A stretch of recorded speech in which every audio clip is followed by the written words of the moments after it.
We have made it back, Thomas, from not only my first competition, but the Stag Do. Welcome back to everyone to the show. It's the Matt Fryer Golf Podcast with me and Mr. Tom Fearon. How are you feeling? Can I claim a 3-day hangover? Yes. Yeah. We had lots of fun over in Belfast. We actually met a few subscribers as well to the main channel. Big shout out to Jake, who is the head doorman of the Thirsty Goat. Really took care of us, and the three I can't remember the names. The three subscribers that we met in the Thirsty Goat as well, that we partied all night with.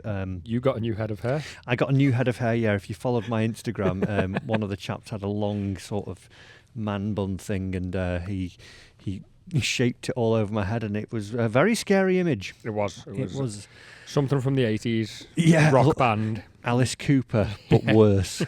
It was quite the good weekend. Yeah, fantastic. I definitely won't be going near alcohol again for a fair few weeks, that's for certain. Yeah, my no alcohol era is well intact. Yeah, no alcohol. My actual next, I've got another stag do which is going to be far more refined. We're playing Formby Ladies and then having a meal, which I'm far more looking forward to. Yeah, that's what you need now. Indeed. So anyway, good episode today, Tom. I think the last one was quite helpful. We had some really good questions coming in. We've actually got golf questions from the listeners. They've all come from the comments section on the YouTube channel. So if you haven't already, make sure you've subscribed to the Matt Fryer Golf Podcast, and you can leave us a comment on this episode, and then we will pull them forwards into the next recording, which is what we've done today for the golf questions that are going to be coming at the back end. We also have a little recap first, though, of the first comp. We had a little bet. We did. I've also filmed with Carl Morris since then, which was absolutely awesome. Just remembered that you did say during that bet that we were going to take a photograph with the fiver, with a pint of Guinness in Belfast and post it. I challenged you for that photograph while you had a few Guinness already. I don't remember. And you told me to very nastily disappear. In other words. I don't. Apologies for anyone who's waiting for that photograph. I think it's all lies. It didn't happen because of Matthew Fryer, not because of me. I asked for the photo. I don't think I could probably have. I did win the bet. Yeah, you did. Very spot on as well, actually, but we'll come to that. Yeah. Had a lesson with Carl Morris the day after the first comp, which was awesome. Had a golf lesson yesterday with Damien. We're going to recap those little bits. Who's had the most hole-in-ones on YouTube? We're going to run through that as well, Thomas. Yes. And then the big section of the show, the 5 biggest mistakes that amateurs are making, that if you cut these out, your golf is going to get better, and it's not going to be like shallow your swing or anything like that. It's sort of very practical advice that, from what we gather from everyone listening last week, a few things, to do to get ready for the winter. Everyone enjoyed that one. And, these are 5 things that we see and, we hear about a lot and a common theme. So if you take these and put these into your golf, you're going to get better. But recapping the first comp, Thomas, for those who don't know, it was at Huddersfield Golf Club in the 2020 Pro Tour. First person I bumped into walking into the clubhouse, Dan Brown. Yeah, I've seen you said that. And I was like... You said he wasn't playing, he was carrying, I think he played, but I think he actually did the honourable thing of not going in the competition because he would have cleaned up. Kind of. But his brother, he played, Ben Brown. I'm not sure if he's turned pro yet, Ben, but I know he was like a seriously good amateur anyway. So I bumped into Dan Brown and I thought, great, this has got off to a flyer. Yeah. Here we go. What did I say? Top 12. Yeah. Right then. Lovely guy, by the way. Absolutely lovely. And there, I went down a rabbit hole when we were in Belfast of their Beers for Bogies page on Instagram. Okay. Absolute shout out to that. It's some of the funniest stuff I've ever seen. They are quite hilarious. Go and check those boys out if you haven't done already. But it was over at Huddersfield Golf Club. Great course. I played it many moons ago in Brabazon qualifying, one of the sort of English Golf Union's big competitions. It hosts loads of things like that. It has quite a lot of decent high caliber amateur stuff and other pro events there. It was 1 degree to 2 degree when we were playing. That was my main take from it, is you looked freezing. I think you walked off it must have been around about 15T. I know exactly. And you did a shot. I think you did a short right, and I think before the ball left the club face, you turned yourself away from the mat, shivering your hands, looking for your mitts. Yeah, it was. I don't deal very well with the cold, and like I was wrapped up as well.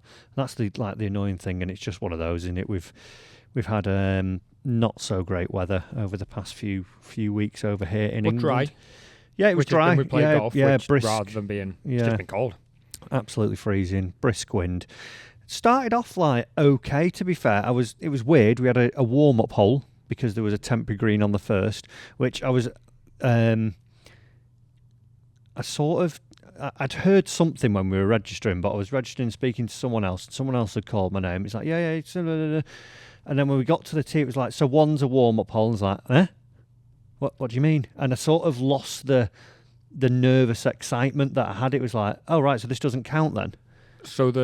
But you still played 18 competitive holes? No, so you played 17 competitive. Yeah, and you would get everyone in the field was given 2 points. It was done on a Stableford format. Yeah, so everyone got given a par just because it was, like I said, there was a 45-50 minute frost delay in the morning because it was that cold. And it was the only temporary green on the course that day, the first, and where it's cut, it's on a little bit of a hill, and we did hit a few shots into it, and it was like you pitched it 6 foot and you had a 70-foot chip back up the hill. Yeah, nice. So they just said, instead of everyone, being a bit Mickey Mouse, 2 points and off you move. But it was just really weird because I got to the tee and I was like, right, here we go. This is my first comp of the year, first episode of the series, and it's a warm-up hole, and it sort of caught me off guard, and I was like, right. And we just sort of, right, great, I get to hit the driver for free. It's a club that I'm struggling with.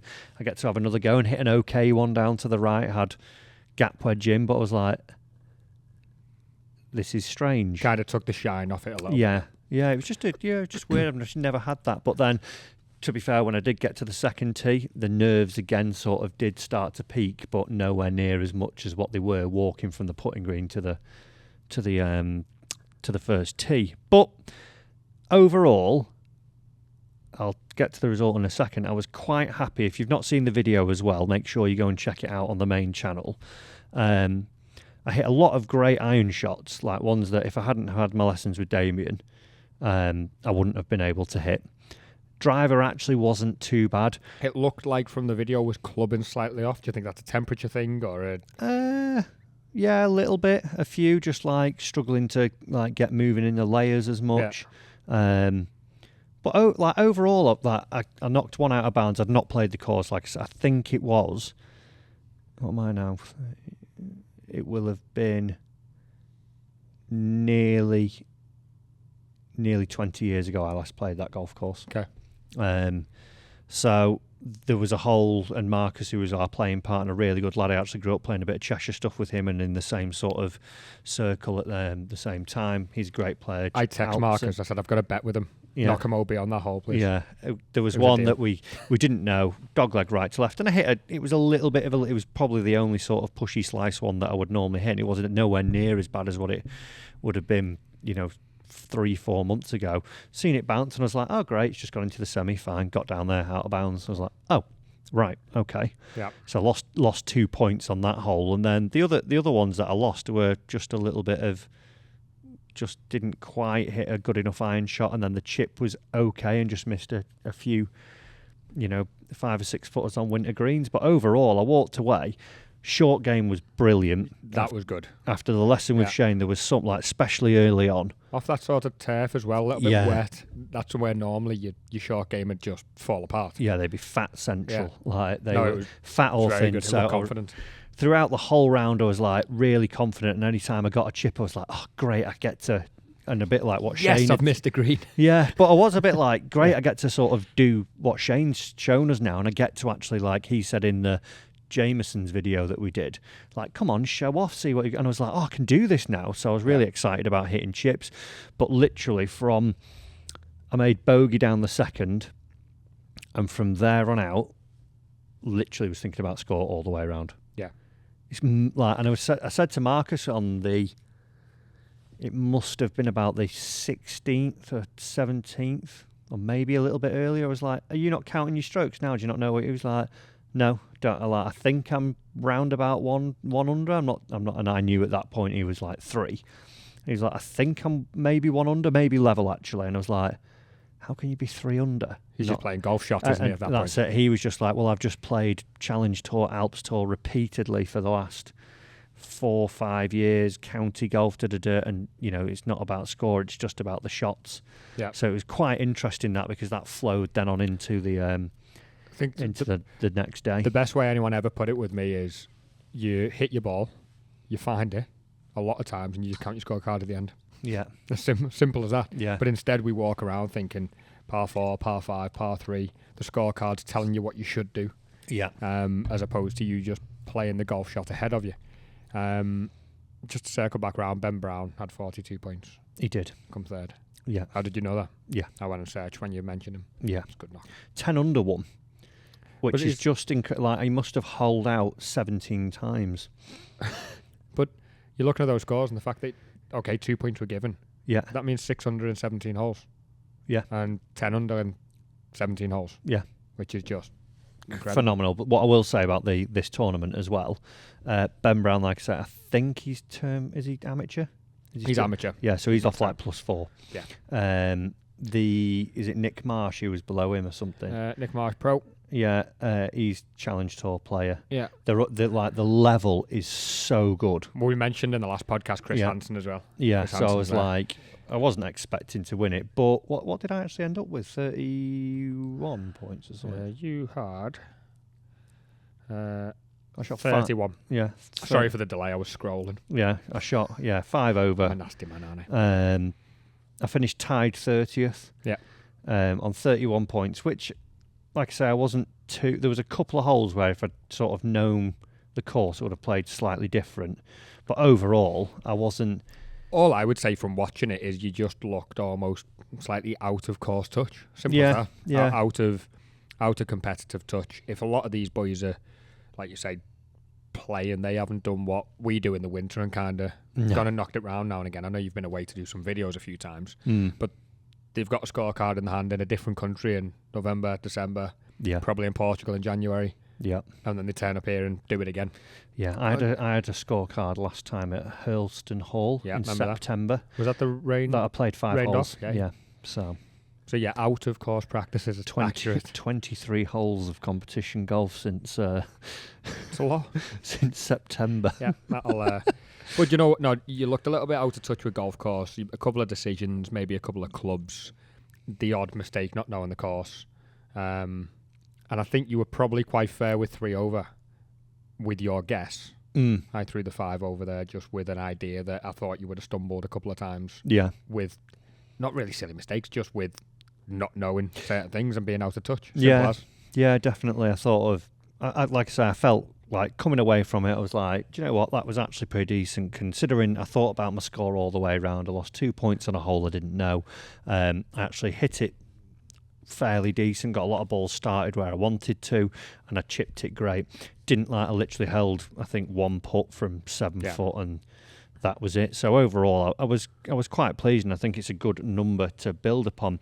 The highlight of the day, though, was playing partner Mike, who it was a Pro-Am, Pairs Pro-Am, who is a friend of mine. He got a hole in one. The best part of that was only you seeing it and no one else believed you. I know. They're all about walking off the tee going, he's a liar. Didn't go in, Mike's lying to you. It's actually, like a temporary hole, that one. So they closed 2 of the holes and they put these other 2 par 3s in. So the green's miniature. It's like the size of this room, if that. Yeah. And where you tee off, like the 14th green's up above you. So it's like 50 yards to the right and like 10 yards elevation. So they can see it perfectly. Yeah. And I've gone, it's got in! And they've turned and looked, and what they saw was Aaron, who was the player who hit before Mike. It went, Aaron, seen his ball, me. They seen him, and they just sort of looked down and went, it's 10 foot, mate. I was like, no, it's gone in. I've seen it gone in. And they were like, whatever. Mike was the last one to hit and sort of walked on, and Marcus had sort of marched. And I was like, no, honestly, like, Joe, keep the cameras rolling. This has gone in. And he was like, no, it's not Fry. Like, sod off, like, you're taking the mick. It's cruel joke. I was like, I'm not taking the mick. I'm so happy you've made me video it. So yeah, Mike had a hole in one. So congratulations to Mike. It was class. It was a nice little shot, a little pushy one, but it took a lovely kick off Lovely the board bounce. and in it goes. Not as big a bounce as yours in Open Qualifier, though, I've got to say. No, that was played That's for. kick of a lifetime, that was definitely played for, that one.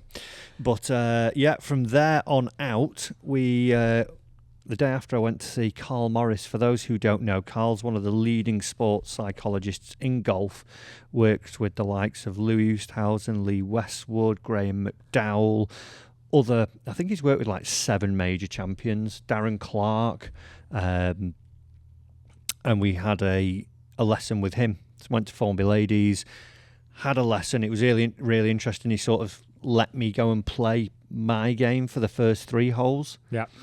To see what I was doing, and I was like trying to just do as much as I could do normally, but I could sort of like sense a presence 30 yards away from me. How difficult is it in that scenario to say to yourself, just do your normal pre-shot routine, and then you go, what's my normal pre-shot routine? Hang on, pretend you've got a pre-shot routine, so Carl says, well done, good boy.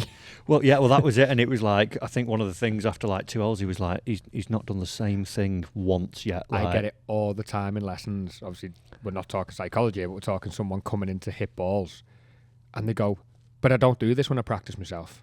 Well, are you hitting balls the same way as when you practice? No. Probably not, no. I'm concentrating more because you're here. Just do what you normally do. So what are you thinking about now? Where my club is halfway in the backswing. What were you thinking about this morning when you were by yourself? The flag. keep doing that. No, I've got to change.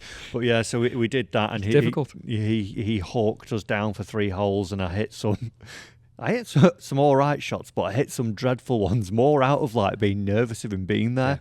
Yeah. And I've known Carl for years. He's like one of my dad's best friends, and spent a lot of time with him and stuff like that. But just not wanting Carl to shout at you. Yeah, just like, oh God, sorry, oh God, Carl, sorry, God, Carl. no, please, no.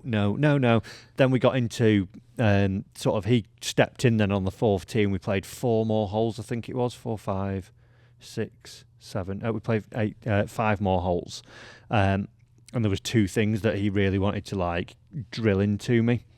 One was like this outcome-based thing, and then the other was all about like this acceptance sort of program. He's got an app that he does like this.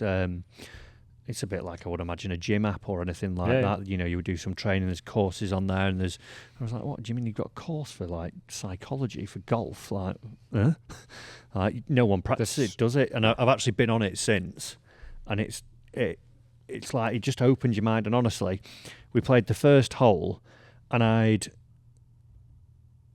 what do I do? I think I bogey the first hole that I play with him. You played in order, by the way. You played 4. Yeah, so I played 1, 2, 3. Yeah, okay. Then we played 4, 5, 6, 7, and finished on 18. Okay, great. So we play 8 holes. Yeah. Honestly, you love bogey in the first of that course. I parred that one, I think. Oh, okay. I can't remember. The video comes out on Monday anyway, so you're going to have to watch it, because there is something, again, that's special that happens in that video. But I honestly walked, like, he started, like, he took over, like, my brain, as it were, from the 4th, and it was like a weight had lifted. And did he do that in the form of, because this is how I would imagine psychology, did he do it in the form of questions rather than telling you what you do, or would you say it was more? Yeah, there was a questioning about it, but it was like changing the, like, what is the perception of the outcome. Okay. So like I say, on that first comp that I've played, all I thought about from that second tee shot, as soon as I see that going towards the gorse, I'm like, oh no, this could be double. Yeah. So already it was like score, not like, well, did you hit the shot that you were intended to hit then? Yes, no, maybe.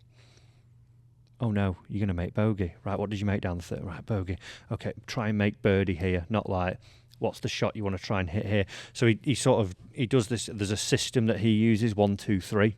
Okay. Mega. I reckon if I would have had that the day before and I'd been practicing that, like 5, 6 shots easily better. Ben Brown. I wouldn't be Ben Brown, but honestly, it would have just changed everything. Okay.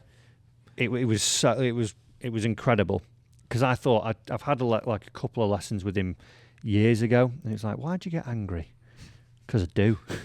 hit a bad shot. Well, don't think of like something different. You've got to focus on something different. But I'm fuming. Yeah. So it was very different. Carl, you're lucky this club isn't over my knee and it's back in my bag. So it was honestly, it was incredible, and I think it's one of the things that so many amateurs, without putting in 2-3 hours down at the driving range, 1,000 golf balls, adopt this 1-2-3 system. You're saving shots. Different story. Yeah, guaranteed. I'm looking forward to watching it. Yeah, it's really interesting. It'll be like, I think a lot of people, it'll get lost on a lot of people. Yeah. I just want to see, like a Grant Horvat versus Phil Mickelson match. No, you don't. Like, this is actually going to help you. Yeah. This fair. will make you a better golfer. So, yeah, make sure that you do watch it, because also something very special happens in that video as well. Again. Yeah, again. What's Which brings the us special on thing? to our next topic, Tom. What's the special thing again, Matt? What's the special thing? Now, as it stands, Tom, who do you think has the most hole-in-ones on their channel and YouTube? I'm going to guess, wild guess, the Matt Fryer Golf Podcast. No. Have we put any on there? Really threw me, that one. Thought to get you with that one. Yeah. No, funnily enough. We've put a 6-putt on the Instagram. We haven't put any hole-in-ones on. We have, yeah. Enlighten me. Well, as of Monday coming, it could be us, but I'm just going to give you a little tally. Go on. As we go now. I've been doing a little bit of deep diving over a few channels over the last week or so. Rick Shields, 1. I think 1 or 2 I could only find. I know he had 1 because I was caddying for him during Open Qual. That actually wasn't on his channel, Not but on I think I camera. found another one. For the amount of holes he's played as well. Exactly. Come on. Yeah. We're not counting in this, by the way, like DP World Tour, because they have 150 athletes playing every week. So, false, Doesn't count. fake news. Yeah. So DP, PGA, Live, LET, Seniors, Meh, Independent. So... Are we counting Bryson over his house? No, because he only had 1. So still... And then he put someone else on who got 1 as well, so that's 2. No. He made it after how many shots, that other guy? Exactly. So that's not like actual 1 shot, is it? No. So you So got to play. So you've got to play Playing golf. a full 18. Not full 18, it could be 9. Just tying you in knots. Yeah, could be 9. As long as it is 1 shot off that tee and you move to the next teeing ground. Even in a comp with a temporary hole, we're okay. No. That wasn't a temporary. It's still For the first hole. It's a properly made Just hole. tying you in knots. Yeah. Carry on. Anyway, so Finchy's got 1 on his channel. Andy Yep. Carter's got none. Grant Horvat, I think he had 1. Didn't have to mention Andy Carter then because he's got none. I did. Anyway, we get into who's got more, like who's getting more now, and side note, just think of these channels and how many people compete in these channels as well. Yeah, So true. Bob Does Sports, I found 2 on their channel. Yeah. Joey Colcutt and Bob Does Sports himself had 1. Was Joey Colcutt on, I think it's 4 or 5 of PGA National, and they ran the length of the hole. Yes, I think it One was. of the funniest I celebrations can't I've remember ever seen. the whole number, but Yeah. yeah. So 2 for them on their channel. Pretty good. tally. Good tally. I'd take that. You've got none, so you'd take any. Good golf. Yeah. A lot of golfers playing there, aren't there? I think there's 42 now. A lot of golfers. A lot of One golf of them, holes. Matt, though, has had 2 on their channel. Clearing up. They've had 3 on their channel thus far, Tom. Clearing up. Tied at first at the moment. With full research. Full research. I do. If this is the official, unofficial list, by the way. Okay. It's Matt Fry Golf. It is. He's had 3. And have they all come from Matt Fryer Golf? Well, apart from Mike. Mike's currently no. Okay. But like I say, come Monday, Might be another one. who's to say? Something. Who's to say that when we were with Carl, I didn't hit one of the best shots in my life after he, got inside my brain and give it a little bit of a... Yeah, it didn't land 30 yards short front left and take a massive kick forward and roll in, did it? It was a little bit prettier. I couldn't tell you if it went, like on the desired line. Passed and spun back in. There kicked might have forward. been one bounce, a little bit of screw, and it just dribbles in. But again, might have slam dunked. This is all hearsay. Okay. This is all hearsay at this moment. If this happens on Monday, the channel with the most hole-in-ones on YouTube... But par 3's front 9, there's 2 of them. Mm-hmm. And one of them is a tiny raised green. So small that I think I've barely seen anyone hit the green. So it can't be that par 3.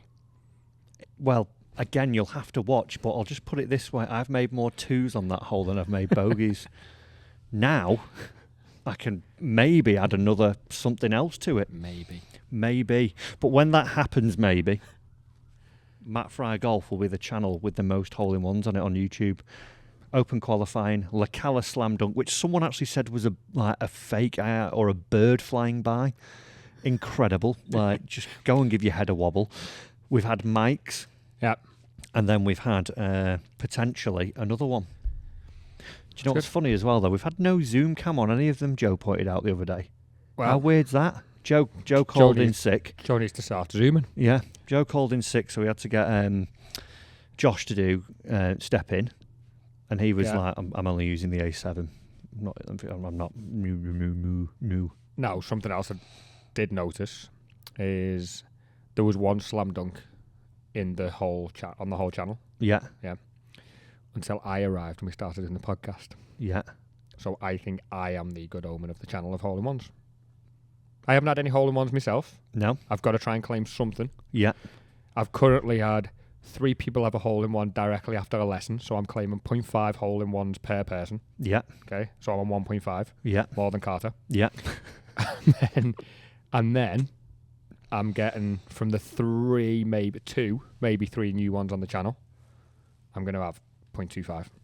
So I'm on 1.75 hole-in-ones in my career. 1.7? Is that like a slam dunk and it came back out? That's just me claiming part of everyone else's that I can possibly get my hands on until I get my own. That was loud, wasn't it? That was a loud noise. Yeah, I mean, that's if that's what you need to do to claim them, that's absolutely what fine. I need to do. But if you are listening to the podcast, do make sure you head over to the main channel and check out the video with Dr. Carl. He's not Doctor. Check out the video with Carl Morris, and you will see potentially another one. Maybe DJ Khaled, shout out. So yeah, that's one accolade we've got going for the channel. So as we move into mistakes of amateur golfers, they're not making enough hole-in-ones. I was just going to say they're obviously not aiming at the hole enough, are they? Get it in the hole off the tee. It's easy, apparently. Yeah, we are now going to do the 5 worst mistakes that amateurs are making in their games that are costing them shots that are very easy fixable. Do you know what? I actually love this type of video on the main channel.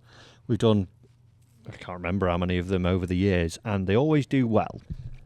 And they're just like, a lot of it's just pure common sense, isn't it? Yeah, a lot of it's common sense, and because most of the time it is advice to everybody. Whereas you mentioned before, trying to shallow the golf club might not be relevant to you. Yeah. Trying to grip the club stronger or weaker might not be relevant to you. But this, I think when we have these conversations, we try and make sure they are pretty much common sense to everybody.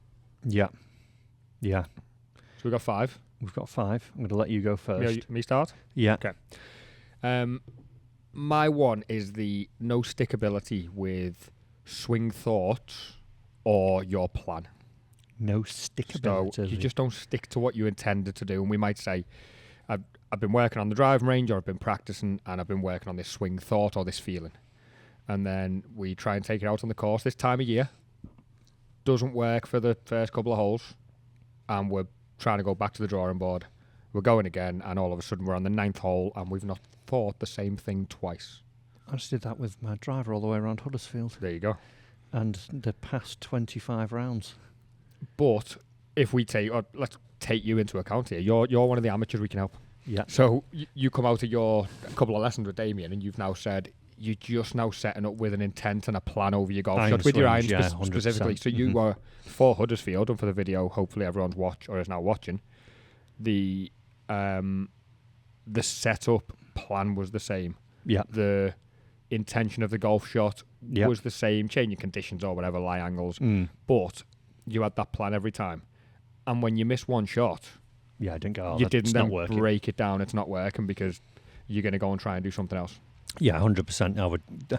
I think, and even as I went into my lesson yesterday with Damien to like start on the driver work, it was like I feel so clear and confident with iron now, and I just got to keep chipping away at it.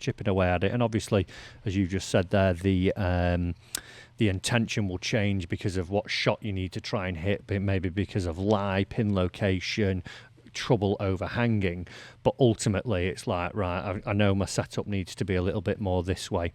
And even when we hit a few balls to warm up, it was like, just watch your setup again there. You're just creeping back. So, like, I've still had the intention, but just not been, as strong with it as we're going through. So it's been, having that clear-cut intention has been just night and day from having it with an iron as opposed to with driver, as where when I left that lesson bay yesterday, I was like, that's what I do with driver now. Now I've got driver. Now I've got this one thing that he said to me, and it's like, okay, that's your setup, and this is your feeling for driver, and that is all I will do. And I think we've got to understand from a golf point of view, it's not a game of consistent, is it? No, it's just not. We're not supposed to be consistent. We've got different golf clubs. There's 14 different clubs. There's a different lie, everything and so on. I loved it yesterday. I had someone come in for the second lesson. They were in for the first lesson 2 weeks ago, actually only a week ago, and then fairly new golfer made a severe change to his grip, and because it was quite a big was he change. Holding the metal end? You've now got a whole rolled in the rubber end, and it felt so uncomfortable. And he said to me yesterday, "I've been the driving range 5 times and stuck to it." The reason he stuck to it was because of the couple of. He said when I hit good ones in the lesson last week, when I did get those 3 or 4 really nice ones, it was different than I'd ever felt. So while I was on the range in session 1. Those 3 or 4 good ones I'd hit in the lesson kind of kept me going. And then halfway through session number 5, he felt good. And he goes, I like this grip now. How many people don't stick to that plan? Don't stick to the grip change, or don't stick to the swing thought because we're trying to come from the inside a little bit. All of a sudden we block one out to the right and we don't like coming from the inside anymore. We're going to change the plan. Yeah, and especially on the golf course, you'll quickly do that because, like you say, of just poor outcome. Yep. And you go, okay, instead, it's not always going to go the way, and that's why go and work on it at the range, versus what you will do. I can't wait to start working on stuff on the course. Yeah. Can't wait to just start playing again, and having that ability to throw another ball down for the first few rounds and just get the feels right out on the grass as well. Indeed. Can't wait. Okay, so my first point it very much sort of follows onto that a little bit, or ties in nicely, and probably maybe the reason why people aren't sticking to the thought that they have is not getting tailored advice. I think very much ties into yours there, not having a specific plan, not having the right advice. I'm possibly part of the problem. As well as countless other YouTube channels. Do this to hit your driver straight in 5 minutes. Do this to stop duffing your chips, and they're very generic lessons, aren't they? Yeah. But what I see from a lot of golfers, and I think with your, it feeds nicely into yours one there. It'll be right. I watched a Matt Fryer video last night, and he said, "Do this to fix my slice." Okay, bang, right. It's not fixed my slice. Well, actually, I watched another video from Me and My Golf which said actually try and tilt your shoulders this way and changed it. Right, I'm going to do that on the second hole because that'll get rid of it. And there's this no common, plan of what they're doing and actually ignoring their own golf swing tendencies. It's very much like I always think as a golf swing, very much like your personality or your physique. It's not just going to change overnight. You're not going to wake up and be, 6 foot, 200 pounds and go, well, I want to be 6'2" and 220 pounds. I'll do this today. You're going to generally always be somewhere around the same, and you're going to move the golf club the same. And actually not having someone say, here we go, this is the right thing for you. Yeah. But I think that's where a big misconception comes is somebody thinks, okay, I need to close my shoulders, strengthen my grip, swing to the right. Yeah. So they think about doing that, and they make a swing and go, that didn't work. Yeah. Did you actually do it? The answer is probably not. No. And you probably won't for the next 50. No. And you'd be lucky if it's for the next 80. You just got to keep knowing and getting feedback. Exactly. Knowing whether it's actually happened. We don't get the pleasure in this game of telling our body to do something. No. And our body goes, yep, got you. No. I'll do that. And then the other one would be like a caveat with that is like in terms of the not getting the personal advice, whether it was just swing as well. I used this example with someone the other day. A chap that I play with, he's big bloke, works on the tools. His hands are like shovels. New set of clubs. I said, "You get your grips fit?" "No." So what size glove do you wear? "Oh, XL all the time." So I went, "Right, just normal size grip. Just put my glove on, will you, for a second?" And it's like the OJ thing. He couldn't even let the glove don't fit. Couldn't get it anywhere near his hand because I wear a small glove. And I said, "Well, what if your glove size is obviously, going to be linked to your grip size as well, and how are you going to release it?" "What do you mean? Just grips come on the golf clubs, don't they?" "No." Yeah. Why do you wear an XL glove and not a small glove? There's personal things for each one, and it's like the custom fitting. Someone's stiff is a different manufacturer's regular, could be an X-Flex in another, and so on. So getting that thing that is tailored for you, the game's so vast, isn't it? And if you're a weekend golfer who doesn't care about improving, just crack on doing what you're doing. But if you actually want to see, little improvements, things like that, like getting the right glove size for you, getting the right grip for you, it might be that your actual irons need being bending a couple of degrees up, right length, or actually getting a swing lesson that tells you, right, okay, Tom, instead of you trying to stop shallow in it, actually you're already too shallow, and it's because you're actually hitting a push slice. Yeah. So we actually need to get you feeling a little bit more on top of it. So getting some tailored personal advice, whether it's clubs, golf swing, whatever mental approach, short game, whatever it may be, just get one little bit that can be done for you. Yeah. Okay. I like that. Tip. That'll help everyone. Mine is kind of similar, but it does sit in the idea of taking personal advice. Yeah. Personal advice from your playing partners doesn't count. No. So, yes, get personal advice, but Jimmy telling you that you lifted your head up isn't good advice. Yeah. What? Did I? Who? Huh? You lifted your head up there, that's why you topped it. Oh. Yeah. Stop looking at the ball. Yeah. You bent your left arm. You're gripping it too strong. You're gripping it too weak. All sorts. So, yeah. Stop listening to your playing partners, because I think that will then probably move back through, to be fair. You think these were planned? That moves back into number one, which is you're not sticking to swing thoughts or feelings, because people are going to try and throw new things at you around the course as well. Yeah.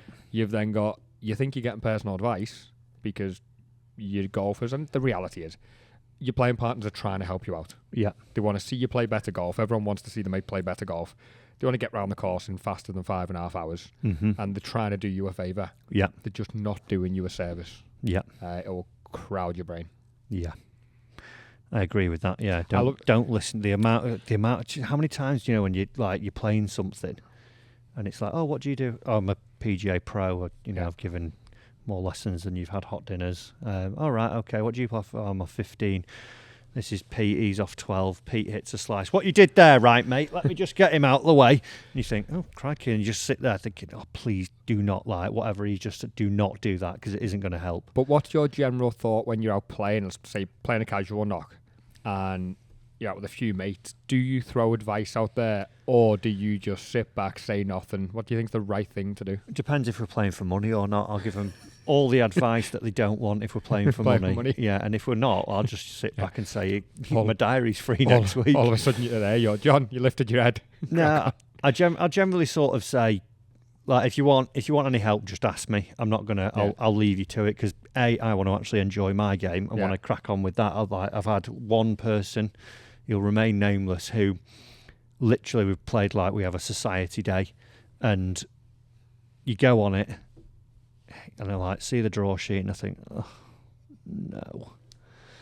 This is going to be 18 holes. What to do there, Matt? What 85. To do there? Yeah. What can I do better there? What do you think that shot was? What to do there? Top the backside off it. Yeah, you sliced it out of bounds. Just hit another one, please. But I barely watch. Yeah. If I'm out of my playing lesson, we're talking different conversation. But if I just go out for a few hours with 3 mates in a 4-ball, I'm barely watching. I watch. I get intrigued. I'm like, I can see what you're doing wrong here. Yeah, but I'm not going to just not standing down the line and face on, though, are you? You're not getting yourself right in position to watch. No, I'm not like stood arms folded, just like leaning on a club. Yeah, A lime and stick in hand. Whipping. So I think that is a good one. Don't listen to your playing partners, because the amount of drivel that comes out is quite astronomical. For me, Tom, these have all been quite like. I've not done. Well, I have done some of these on one of the videos before, but they've all been quite like. Practical. Practical and strategical, I would say. Yeah. Some of the other sort of ones we should touch on is like, as another list, using the same ball all the time. Just do that if you can. Don't chop and change your gear all the time. You'd see a tour player stick with the.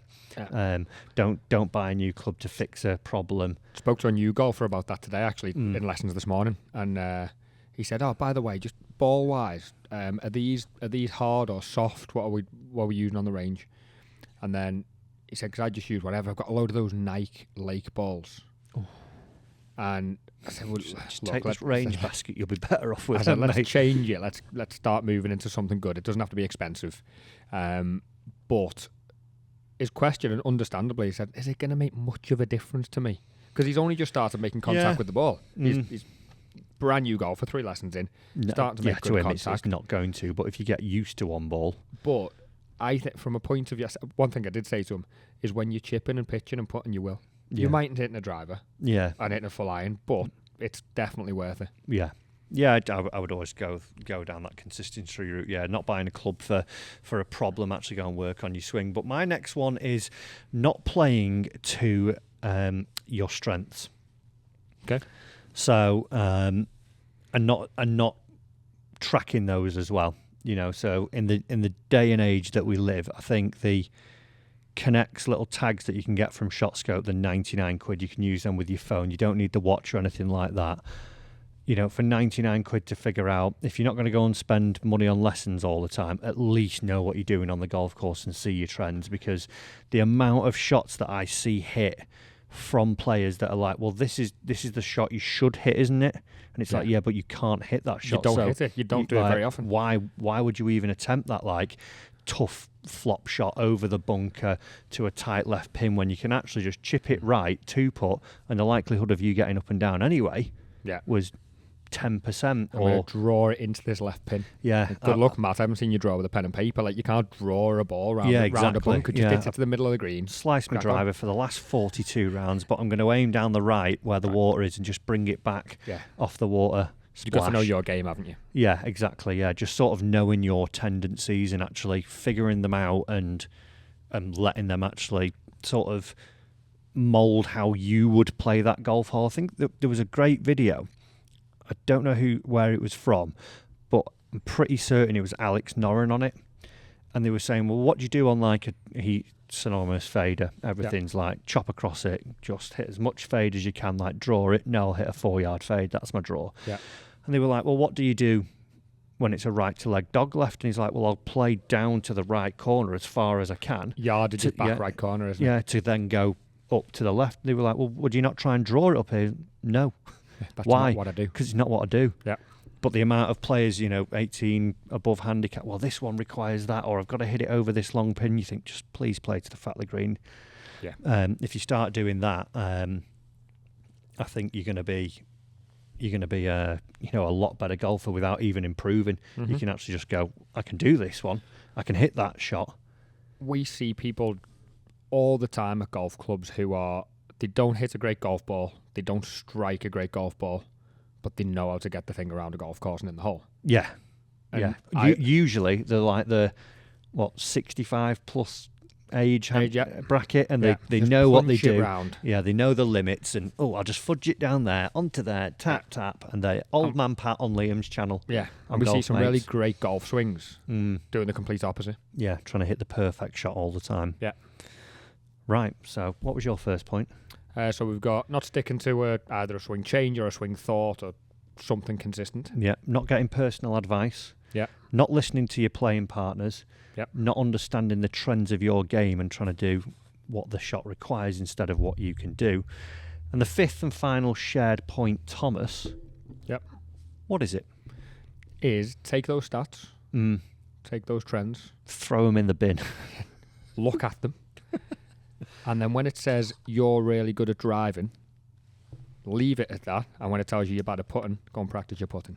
Practice the right stuff. Yeah. If you don't know your stats, you don't know what you do, even if we're taking it away from the tabs in the end of clubs and you want to go all the way back to what I used to do as a junior, don't know if you've done the same.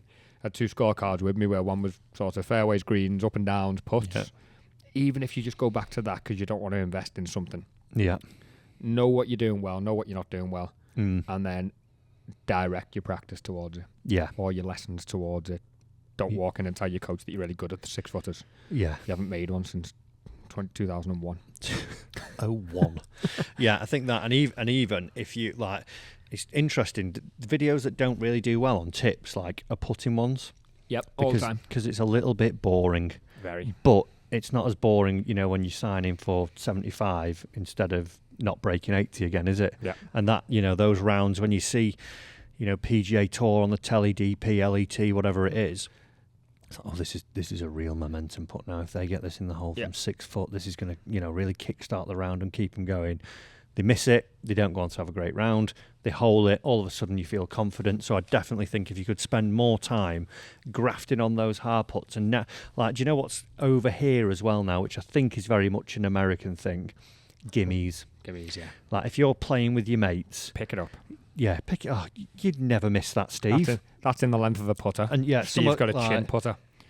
Yeah, that like real like if you saw that for the Masters on a Sunday, like, oh my God, he's got to hold that to win it. Yeah, like rather him than me.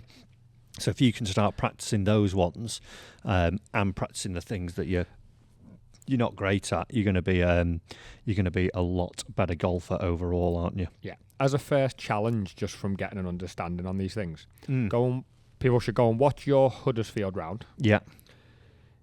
Pretend they've put themselves to all of your approaches. Yeah. And then tot the score up. Yeah. Because there'll be up and downs there where they'd look and go, I'd get down in 4 from there because it's over a bunker. Yeah. So I'd duff it in the bunker, maybe get it out the bunker 2 putt. Yeah. And you go chip putt. Yeah. Now, like you say, the putting display wasn't amazing because there's a few bobbles out there. It was a bit wet. But the amount of people who don't understand the importance of that 30, 40 yard, and you go and put you next to them, and you might go and get 3 max from 30 yards away, knock a few 2s in, and they'll go 3 at best, knock mostly 4s in. Yeah.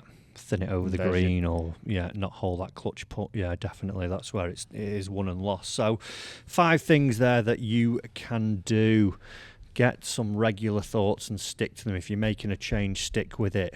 Make sure that you've got the right tailored advice for you, whether it is swing or equipment.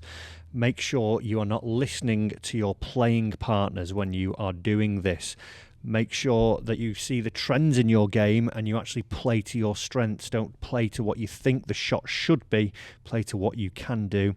And then make sure that you're practicing the right things and graft all the extra time you have on your game on those 6 foot and in putts around the hole and chipping around the green, and you will become a much better golfer. What a list. Guaranteed. What and if not, I feel like I've just got better. I feel it, yeah. Done. Absolutely done. Absolutely done.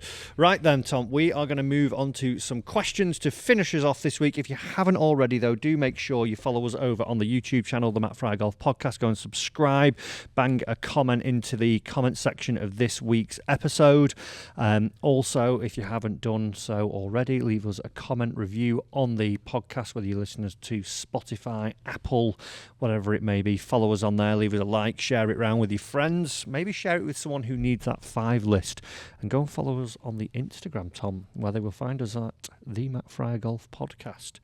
The first question, Tom, comes from, these are funny because they're from YouTube names. Yeah. So they always get like numbers added to them. You never really get, unless you've got like a channel like ours, you'll generally have like a generic generated name. Steve20224. He asks, I don't think anyone said 2024 like that. Yeah, it was a bit weird, that 20224. 20224. He asks, Which rule would you change or introduce? For me, it would be minimum depth of sand in a bunker, having duffed so many shots off the membrane under half an inch of sand. It would save a few curses. I would imagine that's meant to be courses. So which rule would you drop or introduce? That, isn't it? When you get yourself in, you shuffle the feet in.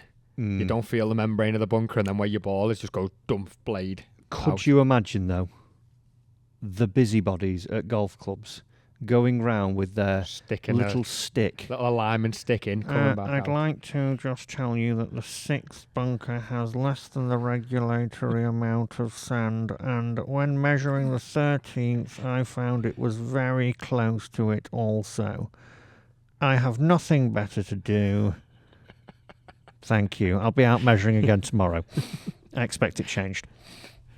Good golf club voice, that. Yeah, sound that, wasn't it? What? Nearly as good as your Donald Trump impression from 2 podcasts ago. All the best. One of the best. I've got a rule which I despise around the greens.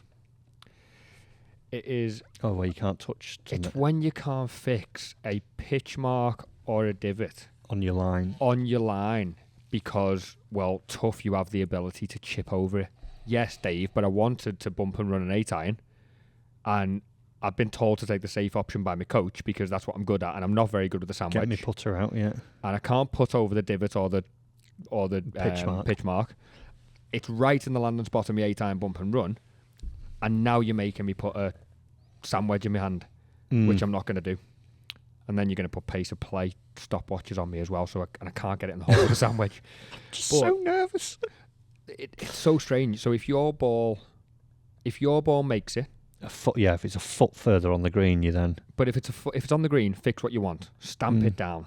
Wipe it with a towel. Do what you fancy. Yeah, surely it's in the good of the course, isn't it? Just off the green. You're improving your line, essentially. You've got to fix it after you've taken your shot. So you should fix it from etiquette. Yeah. Do it after you've taken your shot. Yeah, it's a good one, that. And then the only way you can fix it is if that pitch mark or divot has happened after your ball's come to rest. Yeah. So if I put it within 3 feet of the green, and from 100 yards away I go, I'm going to put that when I get there. Yeah. And I get there and there's a pitch mark, I can't put it. But if I knock it within 3 feet of the green, then your ball lands just past mine, and we can tell that from 100 yards away. Well, because my ball was there before your pitch mark, I can fix it. Yeah. Make the game harder. There are some strange rules, aren't there? My blood started boiling a bit there. Apologies. I feel it. Apologies. What would I change? Anchoring. Well, just let him have it. No, just get rid of it. What do you mean, get rid of it? Because it's not, is it? Like the putter that you can rest across your arm. The ones when you've got them up here, like the broom where you've got it, and it's like baggy just baggy shirts. Like, come on. Yeah, but that's not changing the rule. That's just cheating, isn't it? If you're actually planting it in your chest. I would change that. I would caveat that. I would change that for professionals. Okay. I would say, if you're an amateur playing in club competition, as soon as you play any county level or national level golf, I think you should play the same rules as a pro, because you might be sort of looking as that as your development path, and it's like, when do you make that switch? But if Jerry, who's 62 years old and he struggles a little bit with his hands are getting a bit shaky, and he's playing in his local medals and stuff like that, and it keeps them playing the game, have at it. Give the lad an arm lock. But yeah, there's some players out there on tour who you look at them and you're like, so what would the rule be then? Maximum length of putter? Yeah. So you're just stopping a putter at 34, 35. Yeah. You're done. Yeah. There's plenty of different styles of grips now, isn't there? You know, pencil, claw, cackhand. If you can't solve the issue with that, then fair. Yeah. I just because knowing how easy it is from 6 foot, 10 foot when it's locked in. Yeah, locked in, just rock. Yeah. Stiffen the left arm. Yeah, it's just it feels like too much of an advantage, that. Why aren't we all doing it then? Because if it's cheating, I'm gonna play devil's advocate. If it's cheating and it's that easy, then every single golfer in the world should do it, and then it's not cheating because we're all doing it anyway. It goes back to your sort of stick with something. It takes quite a bit of time to get used. Like I've got one in the office there. Yeah. I think it's 43 inches even roll one. Yeah, I've got a yippy left shoulder. Like from 10 foot given. But then like getting used to it from 30, 40, 50 foot, it just feels uncomfortable. Yeah. You know, you could get used to it, but I'm not bad anyway, so I'm like, well, what's the payoff here? Like, so yeah, that would be my maximum length of putter. Yeah. Change the rules. New rule book written. Rule. When you are changing grips, should you try and make them that they are the same weight if you've not already been fitted for your clubs? Because if you happen to have a heavier grip, would that not change the weight distribution of the club? That comes from Golf BN. Yes, that changes the swing weight. Yeah. Although, if you buy just a full set of grips, as long as you don't go silly with putting different layers of tape on them, they should be fairly similar, I would assume. Yeah, depends. I mean, as long as you're not going and buying the dodgy ones where you get 12 multi-compounds for 17 quid on eBay. Yeah. They could be... And they're made of tissue. They could be Dunlop tyres. Yeah, it's... if you were going to... it is swing weight. Tom says that it affects the swing weight. So that's where you may have seen it where the club gets put onto like a balance scale, basically. And the scale's like from A to F, let's say. And it's like A1, 2, 3, 4, 5... B1, 2, 3, 4, 5, and so on and so forth. And if you like, I know obviously, like when I've spent time on the tour truck with the lads at Mizuno, when they're building clubs, they will. It's a very important factor. Yeah, it is like, bang, club goes on with no grip. What do you want it at? Then they measure the grip, and then they're like, right, okay. And then like lead powder comes out and stuff like that. And if you were, like Tom's saying, making an excessive change, if you go from standard to mid-size to maybe extra large or jumbo, you're going to see a change because you've put more weight at the butt end of the club, which will make you feel different down at the head. Yeah. So then when you're swinging it, it'll be like, hold on a minute, like I used to feel the golf club head like in the arc on the way back and down, as where now it feels lost almost. And again, if you throw a load of weight down, if you put a load of lead tape on the head, nothing in the grip. So swing weight, you can increase the overall weight as in what a scale would measure on a golf club. Yeah.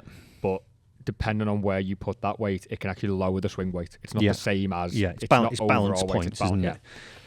So yeah... It could make a big difference. Again, essentially, that goes back to... It depends how much you want to, invest and how into it you are. I generally... Like, I've had the same... Well, bar these other ones that I've changed, which ironically are the same weight. I wouldn't do it personally. I don't think I would notice too much of a difference. But if I was making a big change, then yeah, maybe go and get them swing weighted. But you'd have to go to a serious custom fit outlet, I would say, probably for that nowadays, wouldn't you? You would, yeah. I think the main change would be if you're, as you mentioned before, if you got the guys, big guy, big hands, needs to go order a set of clubs from somewhere, and the grips have like been, they've been blown on, so there's no real tape on them. And they just got that really thin layer of tape.